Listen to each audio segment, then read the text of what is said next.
So last month, President Biden assessed that federal unemployment benefits had not contributed, or he didn't see much evidence to the more lackluster numbers. Is that still his assessment for this month? And given how many states are now going to end them through the month of June, with the president's comments earlier today about them expiring in 90 days, should other states consider ending them sooner, or could that money be used elsewhere?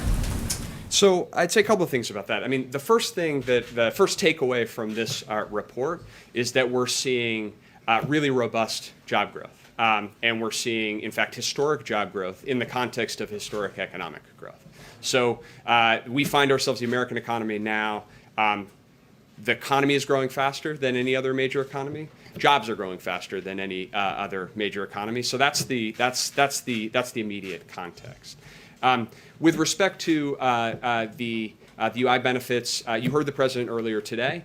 That program was designed as a temporary lifeline. The UI program itself provides a critical support network to the American people and the American economy.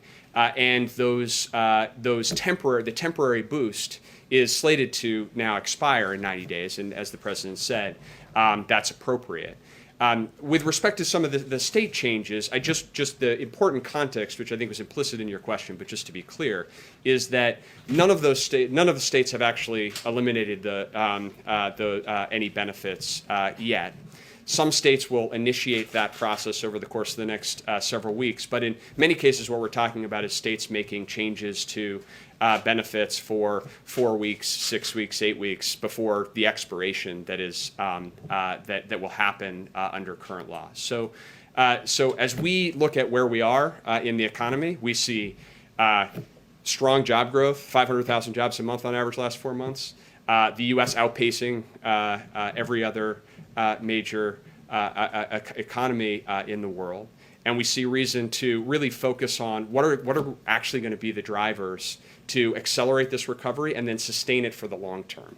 And that's where you'll see the president's continued focus is on finishing the job on vaccinations, delivering benefits to get schools open, to get childcare available, and focusing now is the right time to focus on what are those investments that are actually going to sustain us, not just through a rapid recovery, but into full employment and the kind of productive investments that you see in the jobs plan and the families plan.